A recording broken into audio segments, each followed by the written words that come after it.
It's a busy Monday. 9-gamer, but a lot went down on Monday night. We're going to get straight into it here on Old Man Squad Fantasy Basketball, presented by FanDuel. I'm Dan Bespris. You can find me on Twitter at Dan Bespris. Please like and subscribe, and let's begin. Portland at Orlando Magic. Game winner from Desmond Bane. We'll get over to the Magic side in a minute. First for Portland, our guy Tumani Kamara has been shooting very poorly so far this year. I haven't talked a ton about him because it just feels like a lot of the other stuff is where it's supposed to be. He's at 11 shots per game, 12 points, 5 boards, 2 threes, 3 assists, 1.1 steals, half a block. The issue right now is that he's shooting 39.5% from the field and just 71 at the free throw line. So the reason I haven't talked about him is not because I'm trying to gloss over the fact that it's been kind of a slow start for him, but rather I feel like most of you guys have looked at Kamara so far this year and been like, yeah, everything seems like it's kind of in order, other than one little itty bitty thing. But like, we love the fact that his shots are up 2 per game. He's taking 2 more 3-pointers per game. He's just not making his shots. He's 4% under his career mark at the foul line. He's 5 to 6% lower than his career mark at the 3-point line. And so everything is sort of rolling together into this kind of slow start. But the minutes, the field goal attempts, everything else is pretty much where you'd want it, other than maybe we'd like an extra 1 or 2 steals so far this year. So I expect him to be fine. I expect it all to level off. That's why I haven't talked much about him, because it really is just a field goal percent thing. But if you think you can pry him off of somebody for a top 100 type of guy, I would do it. Meantime, Denny Avdia has very much come around. He's number 39 in 9-cat. He's better than that in 8-cat because the turnovers are high. He's a second rounder in 8-cat. Drew Holiday is number 32 in 8-cat. That's insane. He's 37 in 9. He's been amazing. Jeremy Grant is on the downslope right now. We knew this was going to happen. The field goal percent was never going to stay in the mid-50s. He's down to 48% from the field, likely to continue in that downward direction. I also expect him not to be taking 7 free throws a game. That's going to come down, so the positive impact there is going to slowly taper off, and hopefully you sold high. The Donovan Clingan fears are, partially warranted, but there's a lot of stuff to like about him in, like, he has 2.2 defensive stats in 25 minutes a game. The 9 rebounds are lovely. He's not shooting the ball all that well, which I think could get better. And in this ball game, even though he didn't put up many numbers, he played 29 minutes.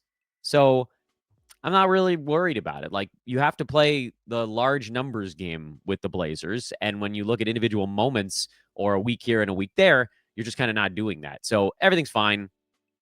Proceed as normal. On the Orlando side, every time I clown on Wendell Carter Jr., he has one big ball game, and that pushed him back up to number 115 on the season in 9 category leagues.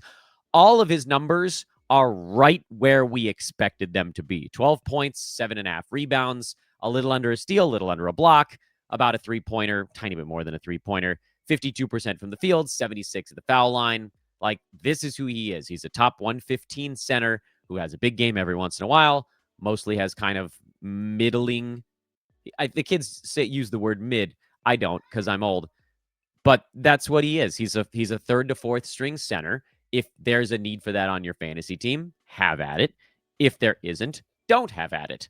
It's very simple on the Wendell Carter Jr. side. Like, you guys want to argue with me about it, but I don't really see the point. He just sort of is who he is. He's a center for teams that badly need a center. Bane had 22 and 7 in this ball game. No defensive stats, but it's hard to complain about 22 and 7 and a game winner. So, cool. Franz, fine. He's number 54. Figured he would be a relatively safe guy in that range. Paolo's number 96, which by all accounts is actually a win as far as I'm concerned, because the free throw number hasn't been nearly as bad as it could have been. He's at 76% instead of low 70s. And then everything else is the same. Blocks are actually maybe a little bit high. Those probably come down for Paolo a little bit. But, you drafted him super early, so hopefully you knew what you were getting into. Lakers got Austin Reeves back, and he was fine. He wasn't great. Looked like a guy who'd missed a week, but still good. 24, 5, and 7. He's obviously going to come down off that first-round pace that he was on. He's number 7 right now in all of fantasy basketball, but he's not going to keep up the 30 and 9 pace on the year. Free throws, he gets to the foul line. He does that. He took 11 of them again yesterday. I don't think he's going to be at 10 for the whole season, so that'll come down a bit. Steals will likely also come down. he's a sell high, but he's someone that we targeted hard in the third, fourth round. So if you're selling, you better ask for a second rounder back. Luka did Luka stuff. Rui got hot, but I don't think he's a guy you need to use every day. He's, shoot 59% from the field, and he's still outside the top 115. So when that dust settles, he'll drop off a little bit. DeAndre Ayton was not as good in this ball game, but he'll be fine. That free throw number is really the thing that's kind of artificially weighing his numbers down on the season. So he'll be okay. I actually thought Jackson Hayes kind of outplayed him a little bit in this ball game, but it's just the eye test. And then Marcus Smart is obviously the big story. We talked about how I thought he was a pretty good streamer for this team on the pod, and he did way more than I could have ever expected. But he's an identity guy for the Lakers. I think he needs to be on rosters because he's an identity guy. What does that mean? What the hell is an identity guy? I just feel like he's the guy who makes the Lakers run right now. And everybody's like, yeah, Luka's the most important on offense. Yes, but Luka he's not a defensive guy. He's not. He'll get steals because he understands passing lanes. But the guy that's got this team fighting for stretches, not long enough because Charlotte hung in there for a long time in this ball game. But the guy that has this team fighting night to night, who's teaching Rui Hachimura how to play defense, who's teaching the Lakers how to fight through screens, is Marcus Smart. He's just going to be out there. I think when LeBron comes back, yeah, Smart is obviously going to suffer because he's the guy that's going to get sent to the pine. Probably not Rui unless they go real small, which I don't think they'll do. But then, Marcus can kind of guard everybody. I think Smart probably goes to the bench, but he becomes the primary bench guy. So certainly until LeBron comes back, I think Smart needs to be on rosters and then, figure it out from there. On the Charlotte side, it's a pretty straightforward Russian nesting doll fantasy game going on right now. Brandon Miller went down, and Colin Sexton became somewhat relevant. LaMelo Ball went down. Sexton had a bad ball game here, but Sexton and Kneppel became very relevant since those two guys have been out. Moussa Diabate outplayed Ryan Kalkbrenner in this game. He was just able to handle the Luka and Austin Reeves Lakers offense better than Kalkbrenner was. I don't expect this to change anything long-term. Ryan's the guy the Hornets are trying to figure out and develop. He'll remain the starter, and this is just a speed bump. And then, of course, Miles Bridges, he started this game 6 for 6 and then cooled off a little bit after that, but he had himself a big one. And that's just the way it's going to go when two of the three main guys are out on a team. I don't know, LaMelo, man, what a disastrous fantasy pick LaMelo Ball's been for 4 years in a row. Wizards and Pistons played an overtime affair, and McCollum is sticking it in my grill after I said he really probably wasn't rosterable in 9-cat. He's had 2 good ball games in a row. To get him up to number 160, by the way, that's where he's at now. He's still at 17 points. He's still shooting 40% from the field. Maybe I was needlessly harsh on CJ. He probably will sit somewhere near 120 when all of this is said and done. Maybe even gets a little bit higher than that, but I still want nothing to do with him. Alex Sarr continues to impress. He's number 26 in 9-cat. I do think that field goal percent continues to come down, though, so see if you can get a top 50 guy back for him. Trey Johnson, it's not time yet. Keyshawn George, hang on. He does a lot of things well. He does some stuff poorly also, but I think you got to ride that out. But seriously, the crazy, who cares about Washington in this ball game? Cade Cunningham missed 30 shots in a single basketball game. I think the stat I saw flash by was first time since Kobe 25 years ago or something like that a player has missed 30 field goals in a game. And I know we're nitpicking because he ended up with 46, 12, and 11, 5 steals, 2 blocks, and a couple of 3-pointers. But, oh my goodness, Dennis Jenkins, who you could have told me was a made-up person before this ball game. He had a big game. The Pistons are just they're very thin right now. And they obviously don't have full trust in Ron Holland yet. So you got Cade, you've got Jalen Duren, and then apparently you've got Duncan Robinson, Javonte Green, and Dennis Jenkins. But they won. Harder than it needed to be, but they won. What do we do with all of this? Nothing. I'm not picking up Ron Holland. He's the guy you're watching. I'm not picking up Jenkins, Green, or Duncan Robinson. You're playing Cade, and you're playing Jalen Duren, who's been insanely good also, by the way. That one That one's working out okay. He's number 22 in 9-cat. Finally missed a couple of free throws in this game. Hadn't happened much. And you wait for either Isaiah Stewart or Tobias Harris to come back. It's kind of, or Asar Thompson. Sorry, he was also out for this ball game. But we can kind of move on from that one. I want to spend time on the games that really matter as we go through yesterday's card, because I thought there were some pretty big things that went down. I don't know that any of them. I don't know if have we hit any of the really big ones yet? No, not really. The bigger stuff was later on. This was one of them, actually. The Cavaliers, down goes Darius Garland. Hurt his toe in this ball game, about halfway through, give or take, a little bit more than that. And that pushes Jalen Tyson back into the mix again. And you thought you are done with Jalen Tyson. He has an incredible fantasy game. Really kind of came out of nowhere to show us that he had this incredible fantasy game this year. But with Garland back on the shelf, Tyson's got to be on a roster. I don't think that he survives when the team's healthy, but here we go again. It's a bad sign. I mean, Garland was dealing with toe stuff, so, here we go again. This is why you don't draft injured guys. Garland, injured a toe.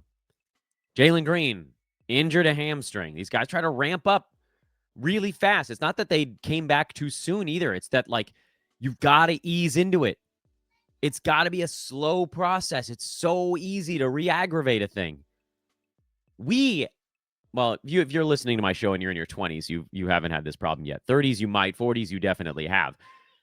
When I hurt something now, I don't even think about it when it happens. I was lifting a bucket of baseballs and I just twisted the wrong way. And my left lower back, I felt like this little pull. And I was like, well, that's unfortunate and unpleasant. And 4 weeks later, I still feel it.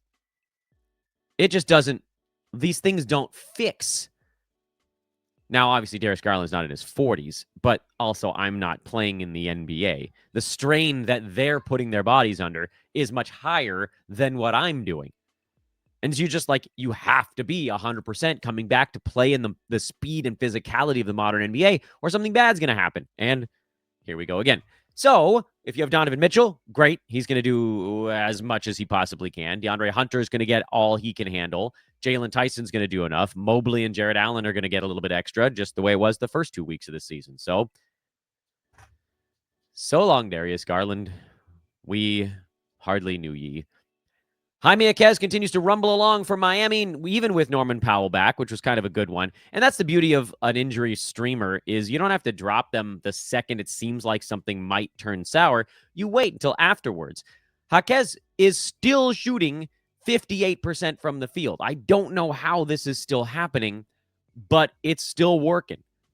Obviously, no Bam Adebayo right now, so Kel'el Ware's been on a vicious tear, which we assume will probably evaporate when Adebayo comes back. Andrew Wiggins, we've finally seen his numbers kind of level off a little bit. The field goal came up, even if the free throw didn't. I think those will probably, one will come down while the other comes up over time, but he's been really good. And I don't know how all this is going to change with Tyler Hero, but you sort of wait through it and see what happens. Those 4 guys are plays right now. Davion Mitchell is also a play for the Heat. Those are the 5 names you can actually throw out there. I said on yesterday's show, I did not trust Nikola Jovic to be good every day. Same with Pelly Larson. And that's what we saw here, even in overtime. Yes, this was overtime also. Crazy game, too. Darius Garland, it's not Darius Garland. Donovan Mitchell hit this, wild spinning 3-point fadeaway, and then Wiggins got an inbound dunk to win it. Absurd ending. Speaking of absurd, Victor Wembanyama decided to crank it back up to alien mode for a day. He's not catching Nikola Jokic in overall value anytime soon, but he's the pretty clear number 2 right now, averaging 26, 13, and 3 with a steal and 4 blocks. Wemby is quite a sight. Stephon Castle finally was not inefficient, which I know is a lot of negatives to pile into a sentence, but he pushed himself up into inside the top 100 in straight 9-cat. That's without any punts. Obviously, if you're punting turnovers or free throws or both, he's been a world beater for your team so far this year. And then De'Aaron Fox is the only other king that I would look at. Fox in game number 2, 21, 4, and 5. He'll be coming on here. He'll be doing more with every passing day. This was played 37 minutes, so he's fine. It's just going to be now about kind of getting his legs underneath him. Devin Vassell left early with a migraine, but I don't care. Luke Cornett had 16 and 7, and my timeline was filled with people telling me that I wasn't high enough on Luke Cornett. I don't mean to be a buzzkill, but he shot 100% yesterday. Cornett has good fantasy game, don't get me wrong, but you're not going to be able to do it in 20 minutes. To me, he is the prototypical like 2 to 3 burger guy when Wemby sits. Anytime Wemby's down, Cornett is going to be a must play, huge, like teens points, near double digit rebounds, probably a couple of blocks, a 3-pointer on good percentages kind of guy. But in the meantime, I don't think you can expect him to shoot 6 out of 6 with 6 free throws most games. This was also a high scoring one because Chicago plays fast. But keep an eye on him. You know, he can file him in the next man up kind of thing. They like, will he be a burger board guy? Maybe I should make a burger board that's just everybody that sees value at. It's really more of a handcuff guy, I guess. It's not a burger board. It's a handcuff. I don't have space on my roster for a handcuff. Ayo Dosunmu, 20 points, 5 assists. Trey Jones, 27 and 7. Kevin Huerter, 23, 5 and 5. And you may be asking yourself, whoa, Dan, why did all these guys get stuff? Well, it's because both of the top usage guys on the Bulls were out for this ball game. No Josh Giddey, who had his ankle broken. Not broken. It's actually sprained, but he got a basketball terminology ankle breaker at the hands of DeAndre Hunter. He'll be fine. He was a game time call who sat this one out. So my assumption is that Giddey will be back by later this week. But in the meantime, plenty of usage for Dosunmu, Trey Jones, and Kevin Huerter. Not that you were going to pull Trey Jones out of your lineup. He's been absolutely incredible so far this year. He's number 48 filling in for Kobe White. But Huerter's now up to top 75 on the season, which is pretty remarkable. He's shooting 50% from the field and 85 of the foul line, which is not going to hold. He's also blocking a shot a game. But I would definitely play Huerter anytime both main guys are out. Same story with Ayo Dosunmu. Matas Buzelis, he's number 118. We've talked about him plenty. I wasn't that high on him. He's doing pretty much what I expected, which is around top 100. This, like the call for the massive breakout, I just like it required him to have the ball in his hands much more than he's going to have the ball in his hands. That's the big issue here. Anyway, I don't know if Josh Giddey's going to play in the next ball game. I'd love to tell you to race out and pick up all these other guys, but Chicago plays again tomorrow in Detroit, and then they're off for 3 days. So for head-to-head leaguers, kind of a tough one. Anyway, roto play guys, you could try to get out in front of it, pick up Huerter and Dosunmu, and hope that Giddey misses another one. But if he doesn't, then you get nothing out of those moves. So I can't tell you what to do on that one. Milwaukee finally got a good game out of Kyle Kuzma, but you're not going to do anything with that. You're sticking with the same 3 you've had all season, really, to this point, which is Giannis, Ryan Rollins, and Miles Turner. That's it. Bobby Portis was a little better in this game, but you're not doing anything with that. AJ Green, you can only count on for 3-pointers, so you're not doing anything with that either. This is a nice comeback win for the Bucks. And another L for the Dallas Mavericks, who fired Nico Harrison this morning. Pretty remarkable, honestly, that he made it this far after trading away Luka Doncic. Easily the most insane trade that any of us has ever seen in our lifetimes. Yeah, they got themselves Cooper Flag, and he was great, and he's going to be amazing, but he's also a rookie 3 weeks into his NBA career, so he's not going to carry this team yet. Anthony Davis did not come back. Daniel Gafford got another start and was this close to having a good ball game. I would play Gafford. Frankly, I think I'd play Gafford even after Anthony Davis comes back, but you're certainly playing him while AD is out. Brandon Williams overtook D'Angelo Russell for that starting point guard spot. He's a play, I would think, until Anthony Davis comes back. I don't know if there's going to be enough usage for Brandon after AD returns, but if you're looking for a point guard, and I got a few teams that are, actually, he's someone you could take a flyer on with painfully low expectations. Lowered expectations. His steals have been really good this year. He's usually more of a scores and assists guy. Man, I don't know. We've seen some really ugly ones. Yeah, it's a spec ad. I think we can kind of hedge ourselves. I don't think he's a must-add player, but I do think he's a speculative play when you consider, point guards don't grow on trees, and maybe he is the guy that rolls as the starter even after AD comes back. I do think there's a chance, though, that Anthony Davis comes back and they go to the point flag Anthony Davis ball handlers. We can't really know until it gets there, but Brandon Williams, put him on your list. Pelicans are absolutely terrible. You get blown out by the Suns, you know you're awful. But of course, they're down Zion, down Jordan Poole.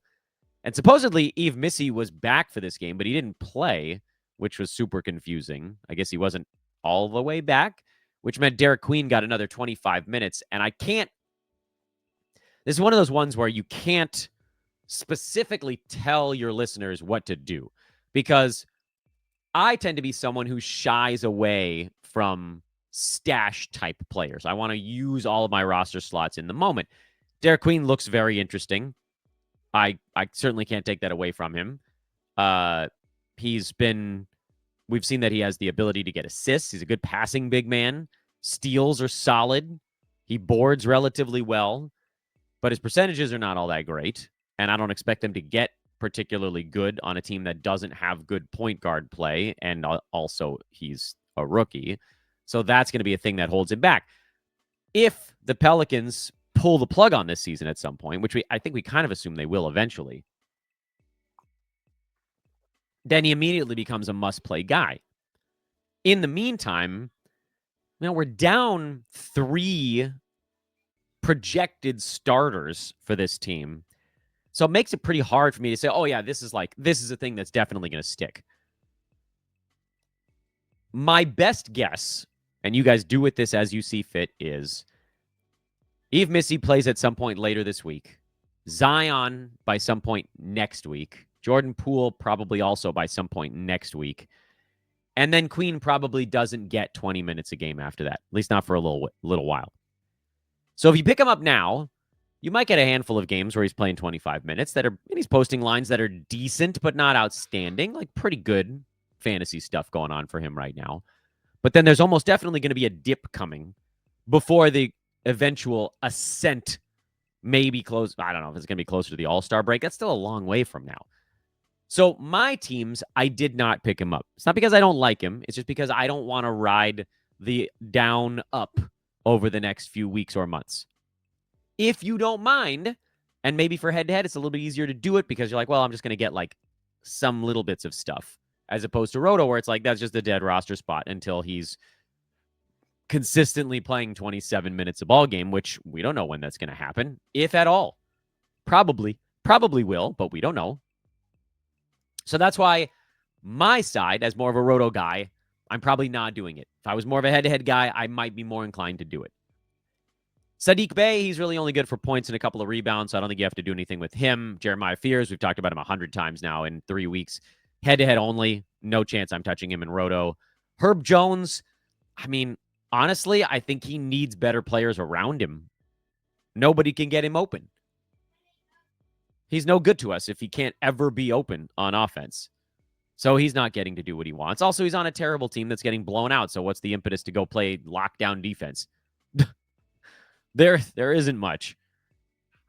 I think you're probably trying to hang on to Herb if you can to see what, again, I think he's better when he has good players around him. But like, if this season goes down the toilet, he goes down the toilet with it. That's not good for him. So right now, the only player that I would play in Roto on the Pelicans is Trey Murphy. The only one today. Head-to-head, again, you can make an argument for Queen, an argument for Fears, an argument maybe for Herb, but I don't know that you have to do any of those. There are better options on the other side of this very game with Jalen Green back out for God knows how long. Grayson Allen, 42 in this ball game. We kept looking at Grayson Allen like, yeah, he's been good, but he hasn't really had that, like the field goal percent was painfully low for him. And if you're ever wondering, like, what a difference field goal percent can make in ranking 10 games into a season, look no further than Grayson Allen, who was basically number 75 with almost the same stats. I mean, obviously he was scoring less because a 40-point game is going to push the points per game up. But now what you've done here, because he didn't change his field goal attempts all that much. He's averaging he was at about 12 and a half, 13 field goal attempts before yesterday's game. He took 17 in that one. Not an insane number. He just made them finally. And so his scoring went up. and his field goal percent went up and his threes went up, and he jumped from 75 to 28 basically overnight. Not to say that we saw that coming, but this is why I had him in the 2-burger zone, who, by the way, I think Grayson Allen might survive a Jalen Green return. It seems like he's a little more aggressive again this year, which is good. He's not going to be this good when Jalen Green, when Jalen Green shows back up. But goodness gracious, like this is what Grayson jumping from 40% shooting to 45. 50 slots. It dovetails into a discussion we need to have about Derek White, because someone in my mentions on Twitter was just like, you really screwed this one up. And it's like, are we looking at the same guy? Because Derek White is a 4th rounder while shooting 34% on 15 shots per game. Have you guys all done the math on what it would mean if his field goal percent went up to 44 from 34? Field goal percent, you remove that as a brutal negative. I mean, here, like the fastest way to do it is just to say I'm punting field goal percent. Derek White jumps from 4th rounder to on the turn. He's number 13 if you're punting field goal percent right now, which again, he's not going to go up to 48. He'll probably go up to 44. But when you punt field goal and you're just like fuzzy mathing Derek White, it doesn't account for the extra 10% shooting, more 3-pointers, more points per game on top of the field goal percent going up. So no, we really need to understand math better in fantasy is a big problem. But anyway, back to the Phoenix Suns. Royce O'Neal still starting at power forward. That's good. In there with Dylan Brooks. So honestly, I think you start all 5 Suns starters right now. They're all getting plenty of opportunity. O'Neal has shown himself this year to be a pretty good ball mover. Like, I know he only had 2 assists in this ball game, but threes, boards, assists, and defensive stats is a pretty nice combo to get. Dylan Brooks is more, points and threes with some steals. Is not quite as robust a fantasy game, but he's going to be out there probably longer and shooting more. And then, yeah, I mean, I think Grayson Allen survives. I think Grayson Allen's going to be a play all season long at this point. So I'm adjusting up my expectation. Nice thing is, I drafted Grayson Allen in the last round of every single fantasy draft I had. He was the guy that was easily on the most Dan Bespris teams of anybody. And it's going better than I could have ever imagined. As far as the other guys, Colin Gillespie, 6 points, 5 assists in only 13 minutes. That's the good news. The bad news is, of course, the 13 minutes. If I have him on my team, I'm probably going to give him one more ball game. I do think Ryan Dunn is probably cooked with Dylan Brooks coming back. Gillespie might survive this thing. He's also been very bad at shooting the basketball, and that to me is sometimes hard to overcome. He's at 39% from the field, but he's also right around top 100 in only 24 minutes a game. So do I think I can get back to 24 minutes? Yeah, I think he can get 24 minutes. So probably a hold on Gillespie. Soft hold, but I think a hold nonetheless. Before we get to the last couple of games on the board, it is promo time on the show. I have not bothered you with it very much these days, and we don't have nearly as many as we had before the season started.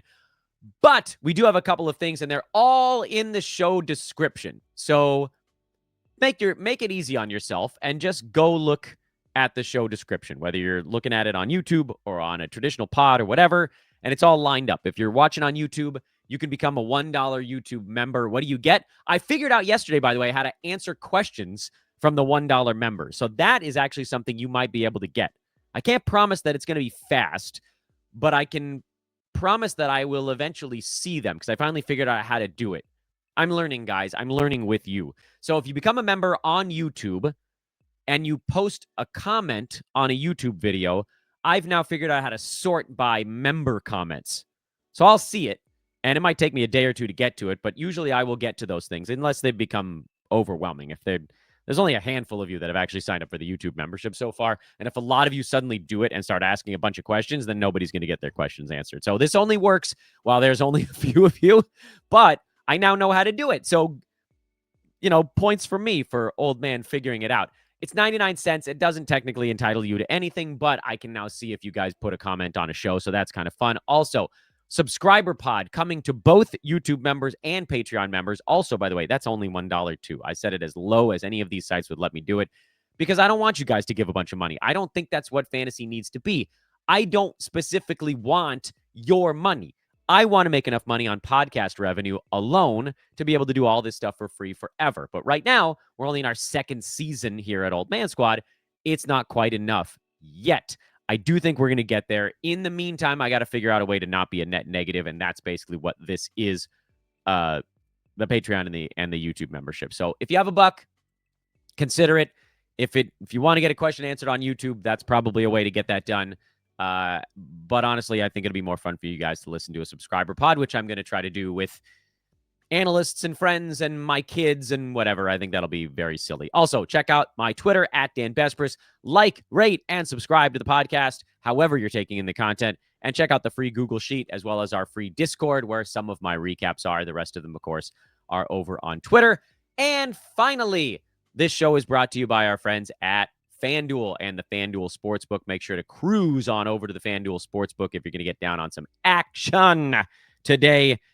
FanDuel Sportsbook app, or if you're a rustic old fellow, a grizzled vet such as myself, sportsbook.fanduel.com. Minnesota took care of a Utah team that really doesn't have much of a prayer now that Walker Kessler's out for the year. No big surprises with Minnesota. It was nice to see Naz Reid play 28 minutes. The Wolves kind of shortened their rotation a little bit yesterday. Again, I'm very happy that I didn't draft Naz Reid, but if you did, this was a positive step. Not that he had a good ball game, but the minutes were what you were looking for. So you're probably in sort of like a panic hold on him right now, and that didn't change much yesterday, but maybe felt a little bit better. On the Utah side, Ace Bailey finally getting into the starting lineup, 10.7 boards, 2 assists, and 3 steals. I think he belongs on every head-to-head roster out there while we wait to see what happens here. I don't think he necessarily belongs on roto rosters because I think the field goal, the free throw are going to be rough. I don't expect him to hit many three-pointers. I think you're looking mostly for rebounds, points, and steals. Maybe a couple of blocks out of Bailey, which is going to make it hard for him to amass straight 9-cat roto stuff. But head-to-head, there's going to be a lot of punt builds that he fits into. So head-to-head, very much an ad. Roto, probably not. Nurk, learn how to shoot, you son of a gun. 2 for 11 from the field, 1 for 4 at the free throw line. Everything else was pretty much fine for him with 10 rebounds, a 3-ball, 3 assists. He got his steal, but you got to put a ball in a bucket, Nurk. Hold is the answer to what do you do with Nurkic. Minutes were fine. Usage was fine. He just shot terribly in this ball game. And Isaiah Collier moved to the bench. And this is what he is, which is an assists specialist only. I don't think he ever really needed to be rostered this year because even as a starter, I thought it was going to be a lot of assists and then bad percentages and no threes, which doesn't fly in 9-cat without some pretty specific punts. And off the bench, you really can't trust him. Clippers are a mess, but something good happened over there. We'll get to that in a second. The good thing that happened for the Hawks is that Vid Krejci went thermonuclear in the second quarter into the third, hit 8 3-pointers in this ballgame, but you're not picking him up. Porzingis, they're trying to keep his minutes a little bit in check. He was also in some foul trouble in this one, but obviously he's been fine. Jalen Johnson, also fine now that he's healthy again, so that's really all we want there is for him to stay alive, please, Jalen, throughout the year.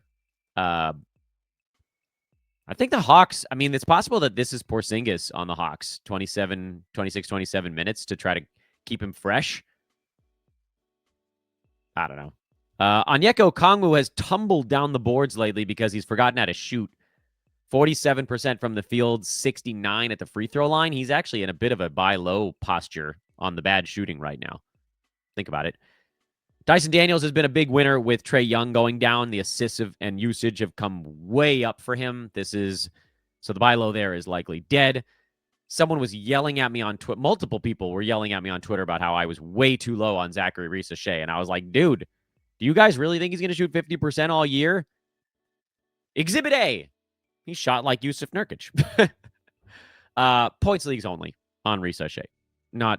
Not category leagues. Too many holes in his fantasy game. Okay, here we go, guys. John Collins. Okay, I feel a lot better. Listen, so look, I'm human like you guys, and I watched the way this season started for the Clippers, and I was ready to give up on John Collins. He was buried. Usage wasn't high enough. Rebounding wasn't good enough. Steals and blocks weren't there. It's just behind Derek Jones Jr. We couldn't really figure out why. Behind Nick Batum. I don't know, man. But anyway, Clippers beat writers, Twitter, media, whatever, started the push. You could see it was happening. It was like, why is this team not giving John Collins a better shot? And they finally did. And they still lost because they're an old beat up jalopy missing Kawhi and Bradley Beal, and they're just they're just not a very good team right now.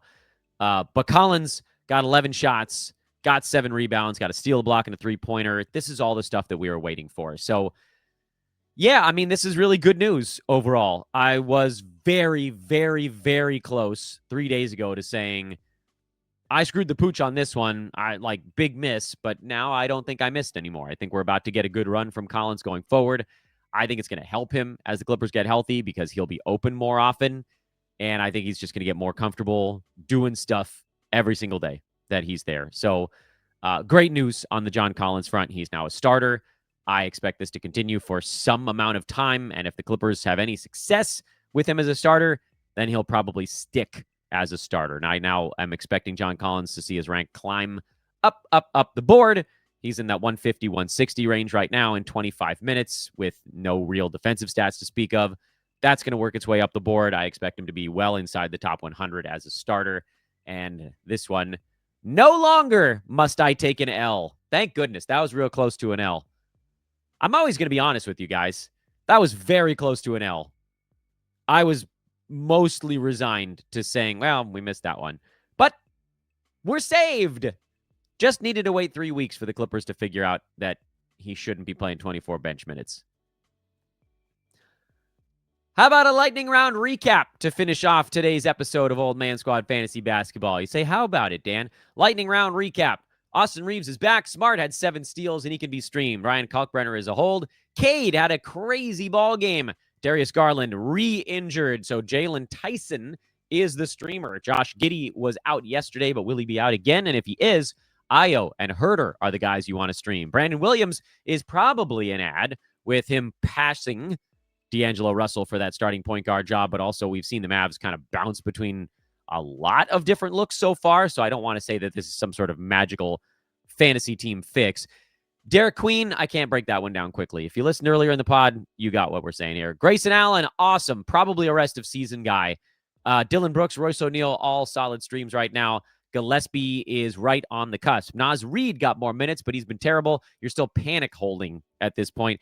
Ace Bailey is an ad in all head-to-head formats. Yusuf Nurkic couldn't make a shot, but he's a hold. And John Collins is absolutely positively your good news of the day. Please hit that subscribe button if you made it this far. That's the rule. That's the rule. If you make it to the end of a podcast, you have to subscribe to it. I didn't make the rule, but I do follow it. Check out the YouTube memberships. Those of you that are watching on the YouTubes, it's just $1 a month. I don't even care. You could do it for 1 month or leave it or whatever. Like, are you really going to think about 99 cents long term? That's why I made it such an insanely low number, because I don't want anybody to even think about, oh gosh, where did that 99 cents go? I will try to answer member questions when I can. Subscriber pod coming soon. If you want to join over on Patreon, that's patreon.com/oldmansquad. I'm at Dan Vespers on the Twitters. Again, everything we do here, we do there sooner. I know you guys all hate social media. I do too, but you got to be on Twitter if you want to win at fantasy basketball. So I'll see you over there.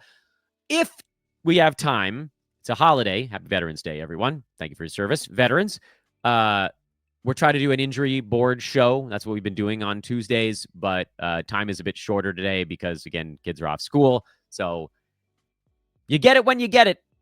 As they say, you get what you get, and you don't get upset. It's possible that I might record it, and it may drop first thing tomorrow morning also, because it's not a super busy day. 6-gamer, I think, tonight. Busy enough, I guess. All right, I'm Dan. Thanks for watching. I'll see you guys soon.